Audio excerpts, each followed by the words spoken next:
vocês. Antes de nós iniciarmos aqui a nossa aula de hoje, eu queria fazer aqui, primeiro, uma correção aqui no boletim, né? No Catecismo das Crianças, houve um lapso aqui, né,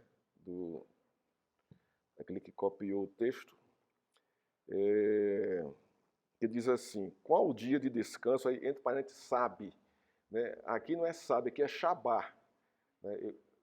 Ele, quando transpôs para cá, eu acho que o Word ele corrigiu, botou sabe, é Shabá. Shabá é a palavra para sábado, que significa descanso.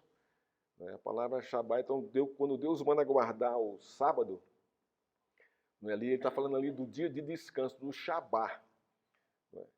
E para nós é o primeiro dia da semana, depois da ressurreição de Cristo, deixa de ser propriamente o sábado, em nosso calendário, que o sábado do calendário judaico não é igual ao nosso, não tem nada a ver com o nosso. Então a gente não pode copiar isso aí, porque não vai bater esses dias da semana pelo calendário daquela época, quando eles tinham um dia de descanso. Mas em Atos dos Apóstolos fala do primeiro dia da semana. Esse a gente pode copiar, e nós aqui o domingo é hoje. Então o nosso Shabá, o nosso descanso, é o domingo, né? Então esse aqui é o primeiro ponto que eu queria esclarecer com a igreja. E o segundo ponto, irmãos, está lá no texto que a gente leu de Deuteronômio. É algo assim que chocante, né? Eu sei que você leu e deve ter ficado com muita dúvida a respeito, do que fala aqui a respeito, no capítulo 25, a respeito do versículo 11 aqui. É interessante que até a briga, entre os homens, Deus estipula como deve ser. Depois você dá uma olhadinha com mais calma a respeito disso. Mas há um fato aqui que realmente nos constrange, nos impacta. A gente fica chocado. O texto diz assim: quando dois homens estiverem brigando, um contra o outro, e a mulher de um chegar para livrar o marido da mão daquele que o fere, e ela estender a mão e o pegar pelo órgão genital, vocês devem cortar a mão dela. Não olhem para ela com piedade. Então, aparentemente, se a gente não conhece a tradição cultural do que é isso aqui, a gente não vai entender o que está acontecendo aqui. Primeira coisa, para o povo de Deus, onde estava a marca da aliança? No homem.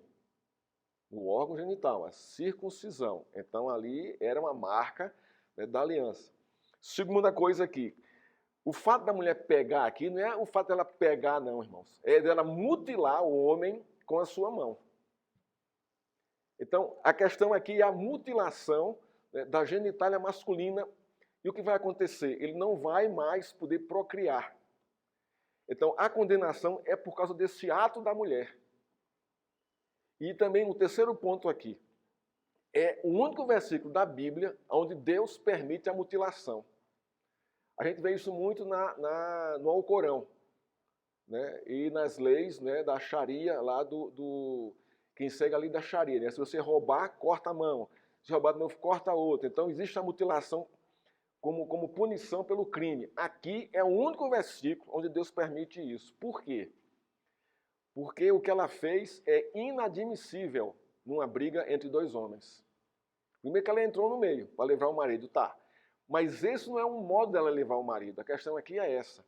Ela atinge, ela vai com a intenção de realmente cortar, decepar, o órgão genital do homem. Por que ela vai fazer? Ela faz isso intencionalmente, porque ele não vai mais conseguir procriar. Ele mutilou. Ele passou a ser um eunuco agora. Então, a questão aqui é bem mais séria do que a gente imagina, Então, nesse caso aqui, a punição é essa para ela. Se isso acontecesse, Ela cortou o órgão onde está a marca da aliança com Deus e, além disso, mutilou o homem na sua procriação. Então, a punição aqui é essa aqui. É uma punição, a gente não tem como julgar se é justo ou injusto. O fato é que Deus aqui está fazendo a sua justiça. E, logicamente, a gente deve nos submeter a isso. Naquele contexto, o povo. Hoje em dia isso não acontece mais, E é muito comum, quando você vê no trânsito uma briga de dois homens, se a mulher está dentro do carro, ela vai sair para defender seu marido. De qualquer forma, ela vai em cima do cara, puxar o cabelo, fazer alguma coisa. Isso aí, isso faz parte da nossa cultura. E lá tinha os limites, da briga, né, entre os homens. Então, nós podemos continuar a nossa aula. Hoje é a nossa última aula, né, a respeito da liderança da igreja. Né? Nós vamos tratar de alguns pontos específicos hoje, né, da questão da diaconia. Não é? Mas antes, né, abra lá a sua Bíblia, né, no livro de Timóteo, né, e vamos dar uma lida aqui, mais uma vez, né, no que Paulo estabelece aqui a Timóteo e a Tito. Né, a gente viu que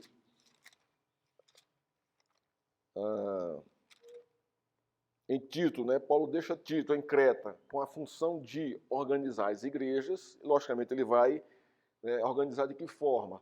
Né? Ele vai organizar a igreja de uma forma administrativa, né? Na administração da docência, do ensino, e na administração da propriamente dita, né, do cuidado com a igreja de um modo geral. E vai eleger presbíteros e diáconos. Isso aqui a gente viu muito claro aqui, não é? Nessa questão aqui. E é interessante aqui que ele vai falar aqui das qualidades morais, né, das qualidades de caráter e do compromisso do diácono. Então, nós temos 3 pontos aqui claros nessa descrição aqui, né, quando Deus exige, né, o perfil da sua liderança. Né? Aqui em Tito, capítulo 1, verso 7. Ele fala aqui, questão aqui dos bispos, né? Porque é indispensável que o bispo, por ser encarregado das coisas de Deus, no caso aqui seria o ensino, ao discipulado, a pregação, seja irrepreensível, não arrogante, alguém que não se irrita facilmente, não apegado ao vinho, não violento nem ganancioso. Pelo contrário, o bispo deve ser hospitaleiro, amigo do bem, sensato, justo, piedoso, deve ter domínio de si, se apegado à palavra, fiel e que está de acordo com a doutrina. Aqui, então, o ministro deve estar sob o poder da doutrina, para que possa exortar pelo reto ensino e convencer os que contradizem este ensino. Aqui está a função dele. O compromisso dele é o compromisso moral. E também o compromisso realmente da sua postura. Doutrina, ensino e discipulado. Em Timóteo, né, a gente vai ter aqui, Timóteo vai alcançar aqui os diáconos. É interessante que ele vai usar aqui a palavra do mesmo modo. Né? Isso que é interessante, né? Porque Paulo aqui em Timóteo, ele não vai ver distinção moral, ele não vai ver aqui distinção de caráter e distinção de compromisso entre presbíteros e diáconos. Ele não vê isso aqui. Porque do mesmo modo que é para um, deve ser para o outro. Né, com relação a essa postura da liderança da igreja. Né? Então, o que é que diz em 1 Timóteo, capítulo 3, do verso 8 em diante, especificamente com os diáconos? Do mesmo modo, quanto a diáconos, do mesmo modo que é para os presbíteros, os docentes e os regentes, são os 2 tipos de presbíteros que existem aqui na igreja, na nossa igreja, também vai ser para os diáconos. É necessário que sejam respeitáveis, de uma só palavra, não inclinados a muito vinho, não gananciosos, e conservando o mistério da fé, que aqui é o evangelho e a doutrina, com consciência limpa. Mesma coisa que é para os presbíteros. Também assim devem ser, primeiramente, experimentados aqui no caso da submissão à liderança da igreja. A gente viu isso aqui na semana passada, não é? E caso se mostrem irrepreensíveis, que exerçam o diaconato. Irrepreensíveis como? Que não sejam insubmissos ao governo da igreja. A diaconia, irmãos, ela tem esse papel de assessorar, de caminhar junto com o conselho, baixo a liderança do conselho. A gente vai ver isso aqui. O verso 12. O diácono seja marido de uma só mulher e governe bem seus filhos e a própria casa, como os presbíteros. Pois os que desempenham bem o diaconato alcançarão para si mesmos uma posição de honra e muita ousadia na fé em Cristo Jesus. Coisa que eles não falam para os presbíteros, né? Isso aqui é como Deus honra a diaconia, né? Então, irmão, o que é que nós vamos tratar aqui hoje? Primeiro, nós vamos ver aqui constitucionalmente, né, o que é que a nossa Constituição da Igreja fala a respeito da diaconia. A gente viu que o fundamento bíblico do governo da Igreja está sobre as Escrituras, sobre a doutrina. A gente vê claramente que existe diáconos e presbíteros, não é, em todas as cartas, obrigado, Moreira, do Novo Testamento. A gente viu que Paulo deixa Tito em Creta para organizar a igreja e formar o conselho da igreja, né, com diáconos e presbíteros. A gente viu também isso em 1 Timóteo, não é, que Paulo, né, orienta Timóteo a como ele deve escolher, a como ele deve estabelecer e ordenar a liderança da igreja, presbíteros e diáconos. Então a gente começa a perceber e a entender, né, que Deus vai chamar essas pessoas, vocacionar esses homens para conduzir sua igreja no processo da caminhada até a sua volta, edificando a igreja por meio da doutrina. Tanto a diaconia como o conselho devem estar conscientes e terem conhecimento da doutrina da igreja, ou da doutrina bíblica e da doutrina da igreja.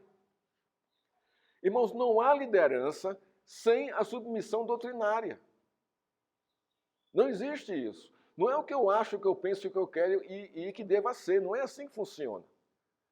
Tanto a diaconia como o conselho estão submissos à doutrina.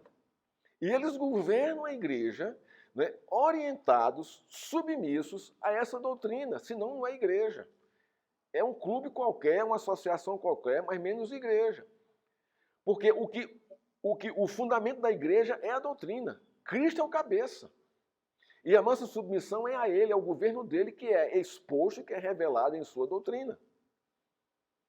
Então, aqueles que governam a igreja são governados pelo cabeça que é Cristo, e esse governo é exposto e revelado na sua doutrina. Então, tanto a diaconia como o conselho deve ter conhecimento claro da doutrina cristã. Deu para entender isso aqui, né? Então, o que diz a nossa Constituição a respeito da diaconia? É interessante que a nossa Constituição ela também está por baixo da Bíblia. Ela não está sob a Bíblia, ela está submissa à Escritura. Essa Constituição aqui da Igreja Presbiteriana do Brasil, né? que foi promulgada em 1951, essa primeira edição. Então, é uma Constituição bem antiga, né? De 51 para cá, tem quantos anos? Né? Tem bastante tempo já, né? 70 e poucos anos, né? Ou mais. Não, mais de 70 e poucos anos, né? 73, né? 72. 51 com 21, 2023, não é isso? 7512, é isso mesmo, 72 anos. O que ela diz a respeito da diaconia? Artigo 53, ela diz assim, ó, o diácono é o oficial eleito pela igreja. Olha só. O diácono é o oficial eleito pela igreja. Isso é muito interessante, observe isso aqui. E ordenado pelo conselho. Então, quem elege o diácono é a igreja. Mas como a igreja elege o diácono? Isso aqui é interessante. Observando as suas características, como irmão em Cristo no convívio do dia a dia. É dessa forma que a gente percebe as coisas, que surgem os líderes da igreja. Então, a igreja reconhece que fulano de tal, que o nosso irmão, ele tem características de liderar a igreja. Então, a igreja é quem elege. Então, o diácono, ele é representante da igreja. Então, eu dispenso a ele o meu voto, elegendo-o como aquele que vai governar a minha vida no âmbito da igreja. Isso é interessante, né?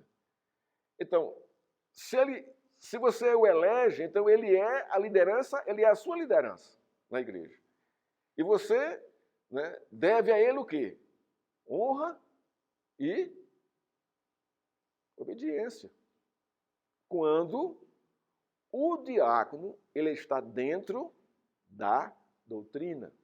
Você não vai obedecê-lo quando ele extrapola a doutrina. Quando ele quer que você faça pela vontade dele. Não, você pode dizer, não vou fazer isso. A palavra de Deus não diz isso. Você está extrapolando, né, os seus limites. Porque o seu limite é a doutrina.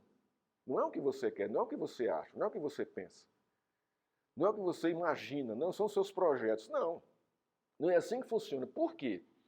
Ele foi levantado por Deus para o quê, irmãos? Liderar a igreja fundamentado na doutrina. Ele é submisso a ela. Deu para entender, né? E o conselho ordena. Então o conselho reconhece a eleição da igreja. Reconhece a escolha da igreja. E ordena. É interessante isso. Então Deus deu ao conselho da igreja o poder de ordenar, de oficializar aquele irmão como diácono da igreja. Isso é interessante, né? Muito interessante. Mas quem ordena os presbíteros e os pastores? É interessante isso aqui também. O presbitério. O presbitério ele tem o poder de ordenar os pastores. E o pastor tem o poder de ordenar os presbíteros. Então é uma sequência, né, hierárquica, né, da ordenação dos poderes, né, na igreja. Né? Então vamos lá. Aí vai lá. O diácono é o oficial eleito pela igreja, ordenado pelo conselho para, sob a supervisão do conselho, dedicar-se especialmente. Então, veja só, a diaconia está sob a supervisão, está sob o pastoreio do conselho. Todos os diáconos aqui. E ele é convocado e chamado e eleito para dedicar-se especialmente, primeiro, à arrecadação de ofertas para fins piedosos. Então a diaconia, ela faz essa arrecadação. Quem conta aqui os dízimos aqui é a diaconia e passa para o conselho, depois o relatório para o tesoureiro. Funciona assim. Segundo, ao cuidado dos pobres, doentes e inválidos da igreja. Então, o diácono está mais próximo do povo, mais próximo da igreja. Ele percebe isso. Ele percebe os pobres, ele percebe os doentes e os inválidos. Não é? E qual é a função dele aí? Justamente trazer para a igreja, né, esse fato e a igreja, né, agir em função dos pobres, dos doentes e dos inválidos. Então, irmãos, isso é muito saudável. Então você vê que os diáconos estão pastoreando a igreja também. Isso aqui é pastoreio. Não é?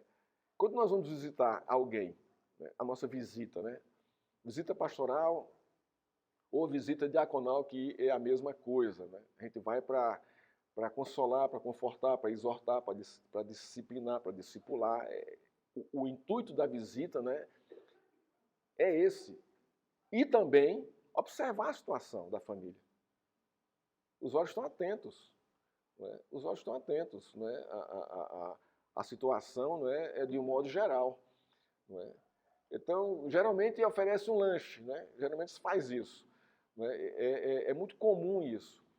E ao você participar ali do lanche da casa, você vai observar muita coisa ali. A condição de cada um, como é que estão as coisas, não é? Como é que está a geladeira, como é que está a despensa. Você observa isso por meio do lanche que é oferecido a você. E quando não é oferecido, porque não tem nada em casa. Então isso já é um alerta para a diaconia estar de orelha em pé. E trazer para a igreja isso aqui. Compartilhar com o conselho e a igreja tomar providência para né, socorrer o irmão. Também com os doentes. Pastor, eu visitei fulano, ele está doente, ele não tem condições de comprar os remédios. Qual é o papel da igreja? Pegar a receita e ir atrás e socorrer o irmão. Esse é o papel da igreja, irmãos. E a diaconia tem acesso a isso. E os inválidos, né? Os inválidos aqui, também socorrê-los, né, de alguma forma aqui. Quem são os inválidos aqui, irmãos? Vamos pegar de um modo geral, não é só aquele inválido fisicamente, também isso aí. Cadeira de roda, muleta, tal, a questão da higiene, né, do que precisa, tal, essa manutenção, né, também está de olho nisso aí. E também os irmãos que estão desempregados. Eles estão inoperantes, né? Estão inválidos na manutenção da sua casa, né? Então a igreja tem que estar de olho nisso tudo aí. E correr atrás, ajudar. Né? Ver onde é que tem vaga de emprego e tal, comunicar, e vamos lá e tal, precisar de alguma coisa, está precisando de transporte para ir e tal. Então é dessa forma. Isso é a diaconia. Né? Isso é tremendo, irmãos. E tudo isso é compartilhado com o conselho. E a igreja age em função. Age em função. Irmãos, por isso que é tão importante as ofertas. A gente é uma igreja que não oferta. Isso me entristece profundamente a partir de mim.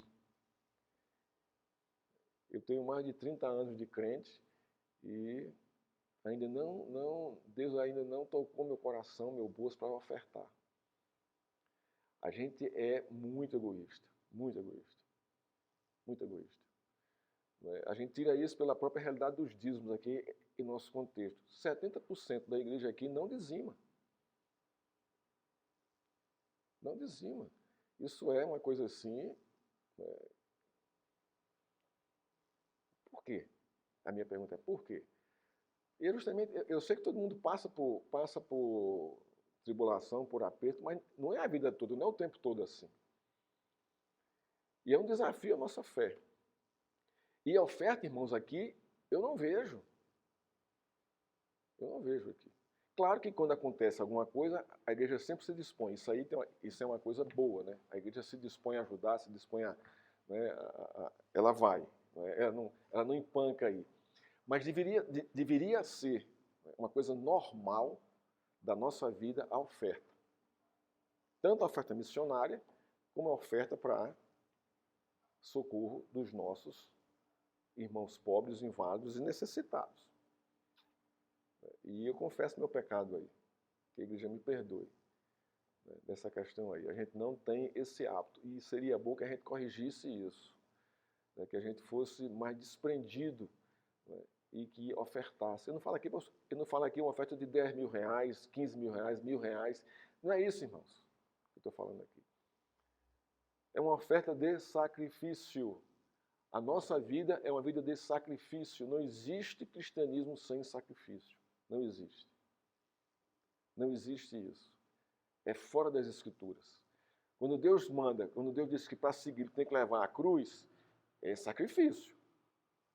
E o nosso maior sacrifício está no nosso bolso. Quando nós abrimos para ofertar, né, e para dizimar. E é um sacrifício. E muitas vezes, né, a gente vai deixar de fazer muita coisa, né, para poder estar ofertando e querendo ver o irmão, né, em melhores condições ou socorrê-lo de uma necessidade. Né? Então, eu acho que seria uma boa coisa, né, uma coisa saudável para a nossa igreja aqui, a gente começar a pensar nisso. Qualquer oferta, irmãos, acumula, vai acumulando. Né? A galinha não come um saco de milho de uma vez, come. Ela come de grão em grão. E não come tudo de uma vez. Quando enche o papinho dela, ela para. Ela sobe no puleiro e fica lá quieta, porque já encheu o papinho dela. Então a oferta é dessa forma. Né? São coisas pequenas que vão se tornando grandes pelo esforço e sacrifício de cada um. Ok, vamos voltar aqui. 3. A manutenção da ordem e reverência nos lugares reservados ao serviço divino. Então, quem manda aqui dentro, na hora do culto, é a diaconia. Não sou nem eu. E eles podem me repreender. Pastor, demorou demais, o senhor está atrasado, o senhor está brincando demais no púlpito. Eles têm que fazer isso. Porque essa ordem, essa manutenção da ordem é deles. É do governo deles. Qual é o papel do governo? De um modo geral. Manter o quê? A ordem e a paz. Esse é o papel do governo. Esse é o papel da política governamental, manter a ordem e a paz, não é, em qualquer região ou qualquer país que existe nesse mundo. Na igreja é a mesma coisa. Qual é a política diaconal? Manter a ordem e o governo do culto. Isso é interessante. Então, quando os seus filhos entram aqui brincando, tal, né, e o diácono pega e leva, não se irrite por causa disso. Meu filhinho, não sei o quê. Não faça isso. Não faça isso. Ele está cumprindo o papel dele para a ordem do culto, para não ser atrapalhado. Não é que a criança, claro que ela não tem noção, ela não faz isso eu vou lá entrar para atrapalhar o culto lá. Não, ela não vai fazer isso. Ela entra aqui porque quer o pai, quer a mãe, né, não quer ficar lá em cima e tal. Mas ele tem a autoridade de fazer isso. Ou senão, vir com o filho e entregar ao pai, olha, seu filho está, o senhor segure seu filho aqui, por favor. Faz parte. E eu já vi, irmão, eu já presenciei, né? Eu já presenciei brigas homéricas, né, dos pais contra os diáconos por causa disso. Homérica, de saírem da igreja por causa disso. Porque o diácono pegou a criança, levou e disse, olha, ela está perturbando, vocês precisam... Né? Ele não pode pegar a criança pela orelha e sair puxando, ele não vai fazer isso. Mas que dá vontade, dá, não é verdade? Quando a criança dá para virada. Ele não vai fazer isso, ele vai pegar pelo braço, olha, eu vou levar você para o seu pai. Entra no salão, olha, ele está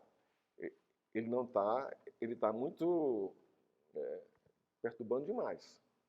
Então, por favor, o senhor controle o seu filho. É uma coisa, agora sim, né, claro, com compaixão, com misericórdia e tal, mas tem pais que não aceitam isso e se revoltam, se levantam e vão discutir com ele lá fora. E o que acontece? Ele deixa a igreja, os pais. O diácono fez alguma coisa errada? Não, está no papel dele. O que ele não pode e não deve é agredir a criança. E por medo na criança, não. Ele vai dizer, vem cá, vamos lá, vou levar você para o seu pai. Pronto, basta isso. E entrega a criança para o pai. E aí o pai aqui no salão tem realmente que segurar a criança. Tem que não deixar que ela perturbe, né? Lembrando, é criança.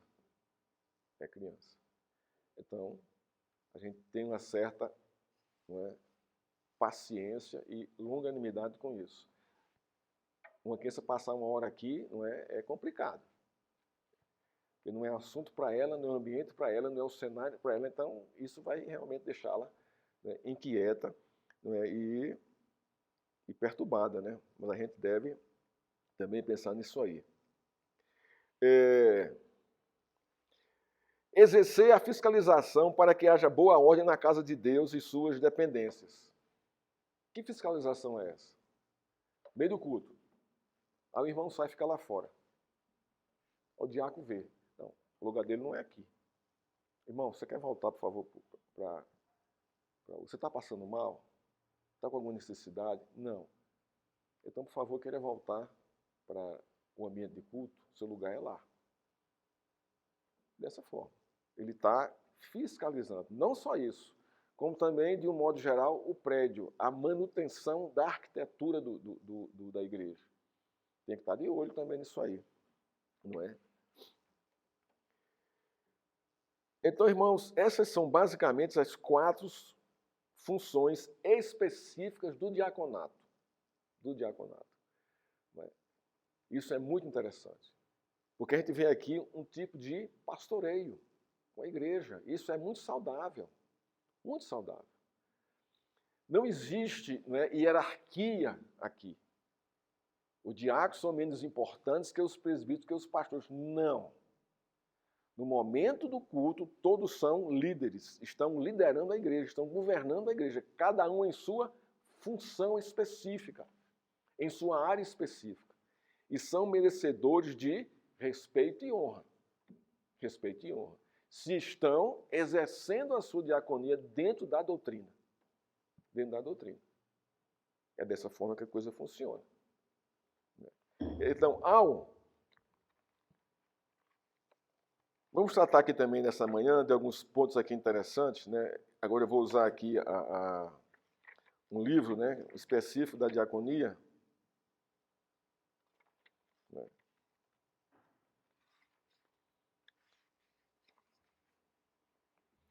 Nós vamos tratar aqui, irmãos, de 3 pontos aqui, não é? Referente ao compromisso do diácono, à sua competência, a gente vai aprofundar um pouco, e ao seu caráter. Isso tudo está em 1 Timóteo e Tito. Primeiro, quanto ao compromisso. Né? Quanto ao compromisso. Né? Então, irmãos, com relação ao compromisso, nós temos aqui, pelo menos, um fundamento básico e único. O diácono tem que ser discípulo de Cristo. Esse é o fundamento básico da diaconia. Isso está em Atos 6, capítulo 3. Né? Diz assim: vemos que a resolução dos apóstolos sobre a escolha de homens, né, indica que o diácono deve ser membro da igreja local. Por outro lado, bom testemunho e cheio do Espírito Santo indica que não se trata apenas de um cargo em uma organização humana, mas de um serviço no reino de Deus, do qual o diácono já fazia parte como membro da igreja. Nas palavras de Lloyd Jones, ele diz o seguinte: o crente é alguma coisa antes de fazer qualquer coisa. Olha que coisa interessante. E assim precisamos ser crentes antes de agir como crentes. Então, fala aqui de compromisso. Eu estou usando aqui o livro do diácono Fausto Fernandes Pereira. Né? O livro é O Diácono Aprovado, né? Restaurando o Ministério Diaconal. Né? Ele é um presbítero da Igreja Presbiteriana do Brasil, lá de Inhumas. É um livro muito bom que ele escreveu, né, para a questão da diaconia. Então, a primeira coisa aqui, né, a primeira questão quanto ao compromisso do diácono é que ele tem que ser um discípulo de Cristo, tem que ser um servo do Senhor. Isso é muito claro. Diácono, a palavra quer dizer o quê? No grego. Servo. A palavra é isso. A palavra servo. Não é? Ele está para servir a igreja, servir ao Senhor, servir aos irmãos. Nesse contexto, irmãos, do compromisso, né, não só da diaconia, mas de modo geral, como o Lloyd Jones diz aqui, não é? Todo crente, antes de assumir qualquer cargo, ele deve ser crente, ele deve ser servo. Ele deve ter essa consciência do seu compromisso com Cristo. Eu venho para a igreja, irmãos, não é? Para servir ao Senhor. Esse é o meu papel. Eu vou cultuar o Senhor. De que forma? De que maneira prática eu vou cultuar a Deus? Servindo os irmãos. Você cultua a Deus. Porque você serve a Cristo. E Cristo diz: amais uns aos outros como a você mesmo. É o serviço cristão. É o serviço cristão. Isso é, não é?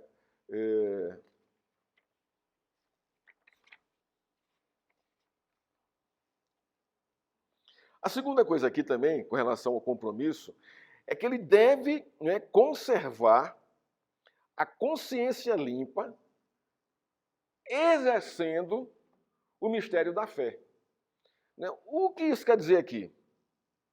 O mistério referido aqui é o próprio Evangelho. Então, conservar o mistério da fé com a consciência limpa. Isso é um compromisso do diácono. É um compromisso pessoal dele. Não é?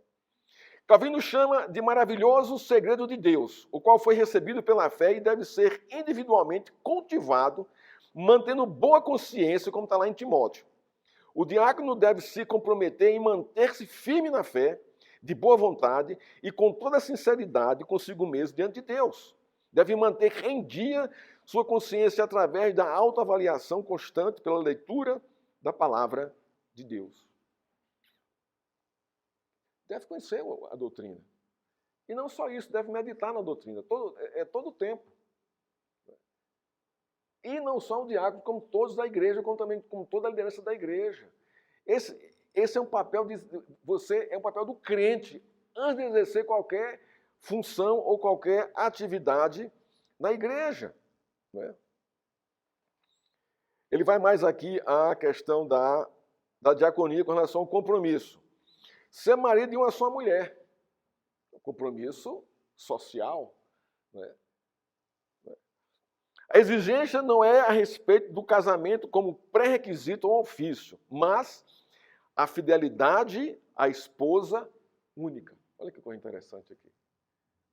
Compromisso de fidelidade à esposa única. Os solteiros vocacionados não devem ser excluídos, pois podem até servir melhor, não é? Como quem recebeu o dom do celibato. É interessante que eu fui questionado aqui há dois domingos atrás a respeito disso, né? A respeito do oficial, tinha que ser marido de uma só mulher. Né? E um irmão da igreja, né, me questionou: pastor, eu tenho uma dúvida, estou com uma dúvida. De qual é a sua dúvida? A palavra fala de ser marido de uma só mulher. E como é que tem solteiros na igreja, exercendo a função de diácono e presbiterato? Uma boa pergunta, né? E qual seria a sua resposta a respeito disso? Eu questionei nela, a pessoa ficou sem resposta. Eu digo: olha, é bom que seja casado de uma só, é bom que seja isso. A instrução é essa. Mas quando a igreja não tem homens que se disponham a isso, que não tem homens casados que se disponham a esse tipo de liderança, não é? A gente recorre aos homens que são solteiros, que queiram assumir. Não é? E nós temos aqui 2 solteiros, um presbítero e um diácono. Mas por que, irmãos, essa é a nossa realidade? Não é? Porque nós não tivemos homens casados aqui que queriam assumir o presbiterato e a diaconia, ou que não tinham ainda a maturidade para isso. Então, isso faz parte do contexto. Isso não é pecado. Isso não é pecado. 1 Coríntios 7, verso 7 e verso 32, o autor aqui elenca isso aqui, mostrando que não é, os solteiros podem servir também. Não é? A gente não sabe. Paulo era casado ou solteiro? A Escritura não mostra, não fala sobre isso. Não fala sobre isso. Dos 12 apóstolos, qual era o casado ali, literalmente, que a gente sabia que era casado? Pedro. Os outros a gente não sabe também. A gente não tem essa claridade na Escritura, né? Então, Tito era casado? Timóteo era casado? A gente não sabe isso. Mas eram homens vocacionados por Deus, que Deus levantou para dirigir e edificar a igreja do Senhor pela doutrina. Então, a gente não pode excluir do nosso contexto os solteiros chamados de vocacionados para isso. Logicamente, é preferível que sejam homens casados. É muito bom isso aí. Porque são mais sensatos, né? A ideia é que têm mais maturidade, têm mais compromisso, não é? Estão mais assentados, né, na vida, não estão preocupados com quem vai casar, com quem vai ser. Então já passaram por isso. Então estão mais centrados para o desempenho do papel. Né? Isso é muito, isso é muito bom. Né? Então, isso aqui é interessante, né? A questão de uma só mulher aqui fala da fidelidade dele. A sua esposa. A sua única esposa. Outro ponto aqui que, com relação ao compromisso, né? Ao compromisso do diácono, que o autor levanta aqui, não ser inclinado a muito vinho. Não é? É interessante que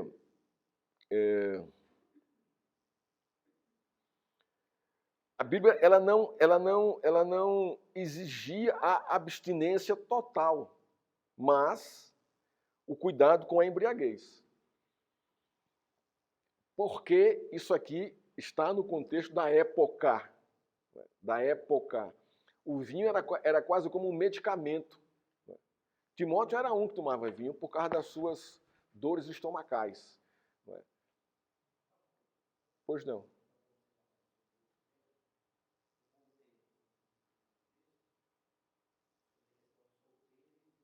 Tá.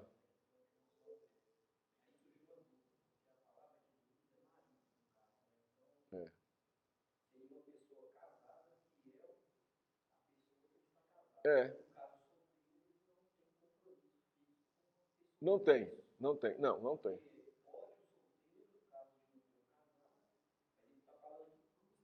É. Não, a escritura exige que seja casado. Mas se não há na igreja, e ela tem que ser organizada, tem solteiros, então, ela pode fazer isso. Ela pode eleger esses solteiros aí. Era essa a sua dúvida? É. Não tem. É. É, exatamente. Não é solteiro, exato. É, os maridos, né? Com sua esposa, exatamente. O marido, exatamente isso aí. Exatamente isso aí.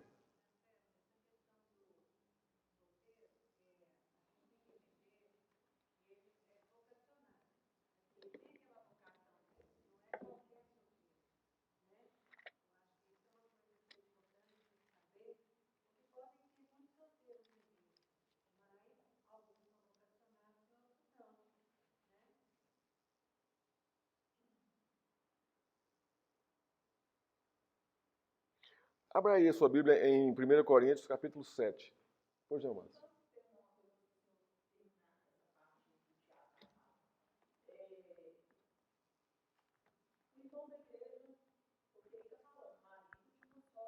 É,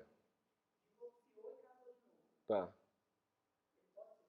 Ó, essa é uma tensão muito grande. Essa é uma tensão muito grande e aí nós temos duas. Hoje de manhã eu estava lendo as resoluções do Supremo Conselho, né, a respeito dessa questão aí do divórcio da liderança. Né, a liderança do modo geral, presbíteros, diáconos e pastores. Né? Então, eu estava lendo alguns questionamentos, as igrejas mandaram para o Supremo Conselho, né, perguntando sobre casos como esse, por exemplo. E há várias resoluções. Né, e é interessante que elas se baseiam, né, no divórcio em 2 casos somente. Quando a mulher abandona o marido e vai embora, e quando há adultério. Mas nos 2 casos, né, há a recomendação de reconciliação. Em todos os 2. Não havendo a reconciliação, né, então aí realmente se entra na justiça e se faz o divórcio. Então, mas qual é a recomendação da igreja, né, em suas resoluções? Que a parte inocente pode contrair novo casamento. A parte inocente. Tudo bem. Mas a outra questão é, essa parte inocente que contraiu o novo casamento pode ficar na liderança da igreja? Então, a tensão é aí. Porque o Supremo Concílio, ele dá a possibilidade. Ele diz que sim. Que sim. Ao pastor cuja mulher adulterou, não houve reconciliação e aí ele casou de novo. Então ele já está com a segunda mulher. Essa é a recomendação do Supremo Concílio. Mas o Conselho da Igreja, né, pode avaliar, não é, essa situação, né, a respeito disso aí. Né, se realmente vai aceitar ou não. O Conselho pode dizer que não quero. Ou pode se submeter, né, à resolução do Supremo Conselho. O que é que esses pastores, né, fazem, né, quando isso acontece? Nós temos casos, né, em nosso presbitério de pastores que estão no 2º casamento e outros que já estão no 3º casamento. Mas o que é que acontece? Eles pegam um documento com base na resolução do Supremo Concílio e apresentam ao presbitério. Como o presbitério ele é regido pela Constituição e pela resolução do Supremo Concílio, aí acata. Acata isso aí. Acata. Hein? Hã?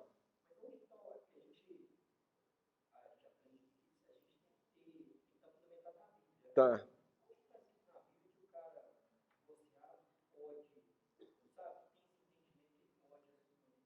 Não, isso não está explícito na Escritura. Não está explícito na Escritura. O que está explícito na Escritura é a parte inocente. Só isso. Você dá a carta de divórcio.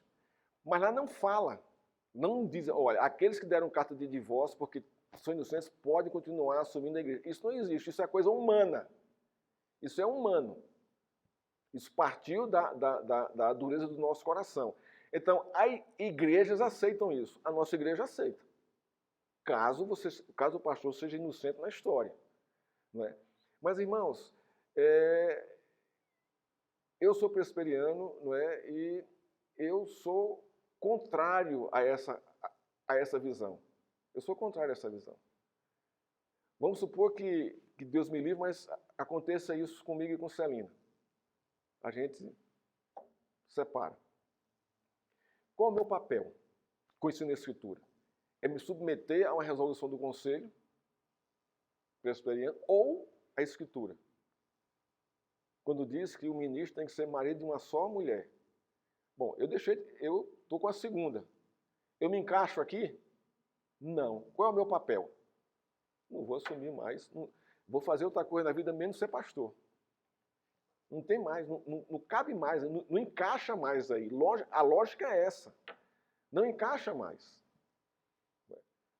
Não se pode mais assumir nada. Tarefa nenhuma na igreja. Caso ele tenha, não é, o segundo casamento. E aqui não fala se ele é culpado ou é inocente. Não interessa isso. O perfil aqui é marido de uma só mulher. Se isso é quebrado com o divórcio, seja ele inocente, não interessa. Ele está com a segunda.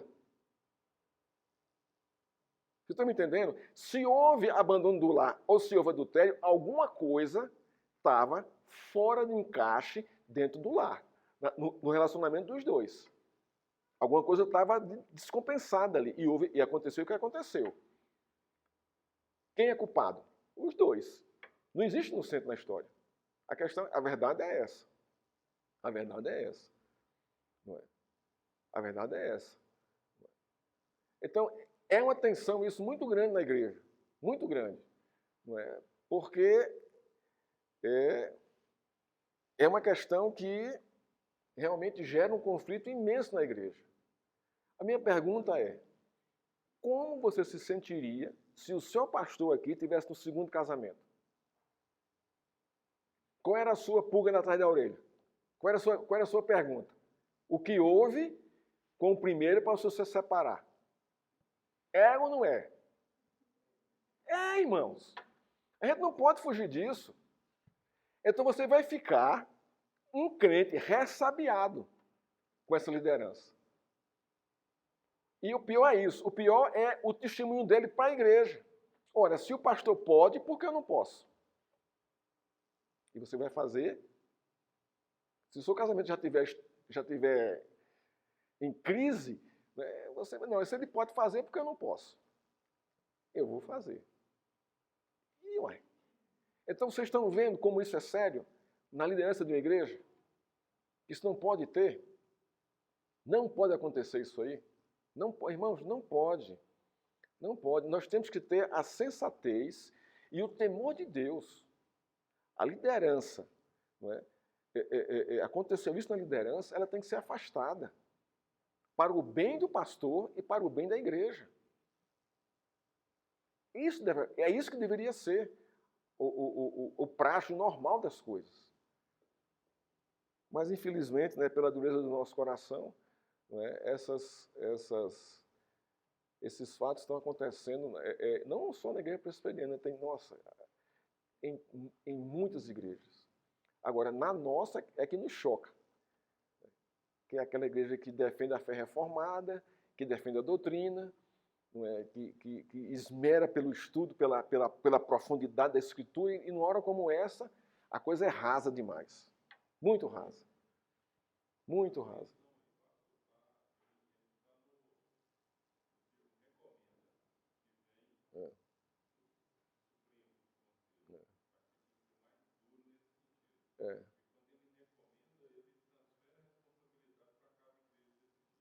Não, ele recomenda e ele também resolve acatar.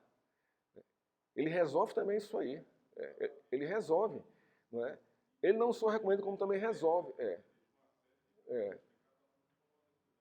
Exatamente. Exatamente. Né?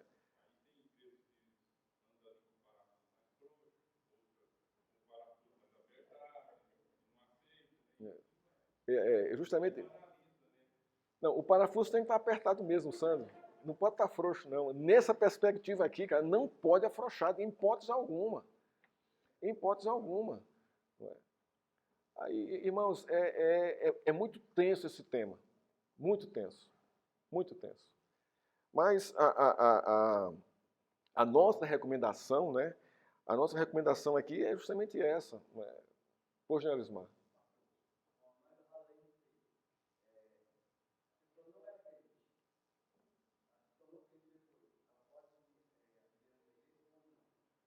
Como é a sua pergunta? Tá, não era crente. Ah. É outra tensão também. É outra tensão também, que você vai ter que analisar isso aí. Não é? É uma boa pergunta. Não é? Eu não era crente. Aí me separei. Não é isso que você está dizendo? Aí me casei. Aí me casei de novo. Aí nesse tempo eu me converti. Deus me converteu. A mim e a esposa que eu estou. E agora? Aí ele chega na igreja. E é indicado para um cargo. E aí? Pode ou não pode? Hein? Então, não, eu quero pensar junto com a igreja. Eu quero pensar junto. Tá.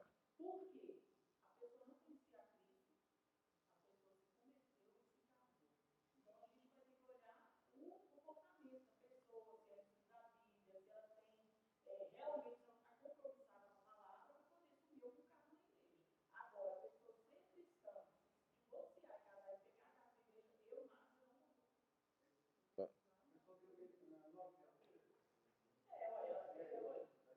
Então, vamos lá. Vamos pensar biblicamente falando. Né? Vamos pensar. O princípio do matrimônio, né? É só para os crentes? É para quem? Essa é a questão. Se nós formos analisar pela cosmovisão bíblica e referente, o princípio do matrimônio é para todos, crentes e descrentes. Não existe aqui, né, Deus não faz separação, não. Claro que ele vai exigir mais daqueles que têm a luz do Evangelho.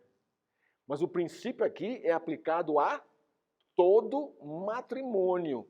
Porque você faz uma aliança, você faz um acordo, não é, com a pessoa que você entrou em matrimônio.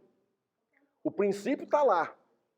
O princípio está lá. E qual é o princípio da aliança? Qual é o princípio da aliança, irmãos? Uma aliança, ela é mutável ou ela é imutável? Ela é quebrável ou ela é inquebrável? Pronto. Então, se a aliança ela é imutável, ela não se quebra, não é? Então o princípio é aplicado para os dois, tanto para um como para outro. Bom, eu não vejo, não essa implicação em separação aqui. Eu não vejo isso não. O que é que eu observo? Paulo fala que quando você se converte, você é nova criatura e as coisas velhas ficaram para trás. Então vamos lá. Então vamos pegar aqui um matrimônio aqui. O cara era casado, quando era descrente, aí separou, aí se converteu, casou com a crente. Então, então ele é nova criatura, casou com a crente. Então ele está na igreja e escuta uma pregação como essa, que o matrimônio o princípio é para ambos os casos. E ele se arrepende de ter se separado da primeira. Olha a confusão que vai dar aí. Olha a confusão que vai dar. E aí? Como é que fica a história? Você está vendo como é complicado, irmãos? Nesse caso aí, nesse caso, qual é o conselho do pastor? Olha, você agora tem que continuar com o casamento que você assumiu. Você não tem que voltar, porque você para voltar vai ter que se separar de novo. Então, o nó vai ser maior ainda. Então, seja fiel agora a esse seu casamento. Ponto final. É dessa forma. Qual é? Pois não.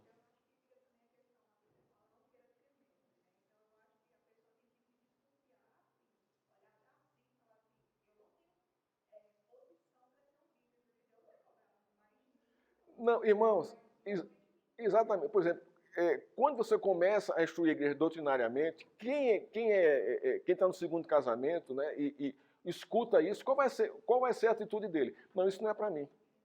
Logicamente ele vai dizer isso. É uma coisa lógica. Por mais que ele queira, mas eu não me encaixo nas qualificações, não que estão na Escritura. Eu não me encaixo aqui. Por mais que eu queira, eu vou servir de outra forma. Eu vou evangelizar, eu vou estar junto com os irmãos, mas para assumir cargo de liderança, não é?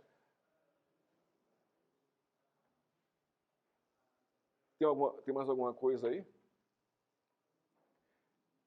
Então, irmãos, é um assunto delicado, porque envolve a dureza do coração do homem e envolve o princípio da palavra de Deus.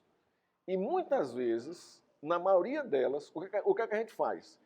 A gente torce o princípio à nossa necessidade. E não deveria ser assim. Não deveria ser assim. Pastor, irmãos, que pastor, presbítero, diáconos, que está no segundo casamento, né, deveriam ter a consciência muito clara. Não é mais, eu não me encaixo mais nesse contexto por causa disso. Porque vou estar sendo influenciador na igreja com esse testemunho. Então isso vai gerar um conflito muito grande na igreja. Muito grande. Muito grande. Muito grande. A igreja, o conselho deve ser radical a esse ponto. Deve ser radical a esse ponto, deve respeitar o irmão, deve acolher o irmão, isso aí de todo jeito, acolher e amar o irmão, tal, mas colocá-lo na liderança, não, vamos pensar um pouquinho aqui, junto com os irmãos. Vamos pensar isso aqui. A Escritura diz isso. E aí? E deixar que as pessoas tomem que a palavra entre e faça, né, e a capacite a tomar a decisão correta, né, da sua vida. Irmãos, isso é evangelho. Você está vendo como confronta a nossa vida? E a gente brinca com isso. Irmãos, a palavra de Deus está contra a gente, porque somos pecadores. Mas contra no bom sentido de confrontar, mostrar para que a gente corrija as coisas e submeta a Deus. Submeta ao Senhor. A gente não pode rejeitar, né, nenhuma pessoa aqui que está com o segundo casamento. Você não pode fazer isso. Conversa com ela antes, saber o que houve.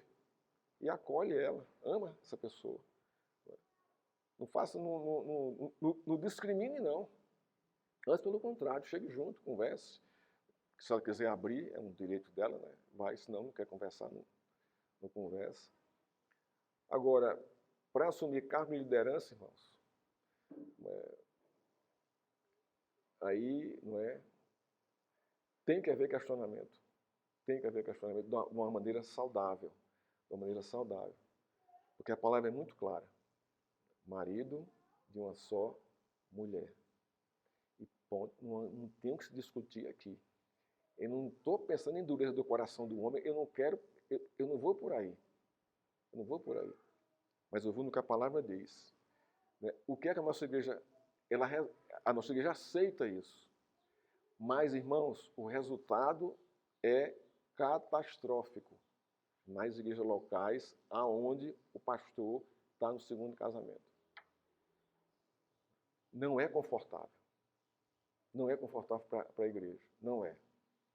Ela vive numa sombra. Por mais que o pastor tente se explicar, porque quando ela lê um texto como esse, ela vai pensar em quem? Na liderança. Olha, mas fulano está no segundo já, e aí? Você está vendo como a coisa é séria, a condição da igreja, do governo da igreja? Não é? Irmãos, eu espero que, né, a gente possa ter, a gente não concluiu aqui tudo, né? Ainda tem muita coisa para concluir, Mas domingo que vem a gente conclui, e domingo que vem às 10h30 vai ser a nossa eleição. Não é? Um dos candidatos declinou, por motivos pessoais, houve o declínio, então nós vamos eleger um e reeleger outro só. Tá? Então, que Deus nos abençoe. Venha domingo que vem, a gente tem que ter aqui, a gente tem que ter aqui um coro da metade mais um da igreja, na primeira chamada. Não é? É uma assembleia extraordinária só para isso. Nós vamos fazer essa eleição após a escola dominical. Já vai estar tudo pronto, a ata já vai estar pronta, só para encher. Não é? E vai ser uma coisa rápida, uma votação rápida. Né? E um vai ser reeleito, o outro vai ser eleito, e à noite, né, ou no domingo que vem, a gente de manhã dá posse dos dois. Ou se não, pode dar a posse até, eu vou conversar com o conselho, né, para a gente ou dar a posse logo de imediato. Não é? A gente já, não é, o conselho ordenar esses diáconos aí. Que Deus nos abençoe, nos fortaleça, né, que Deus nos ajude a caminhar com a igreja, né, na fidelidade às Escrituras, né, da nossa profissão de fé.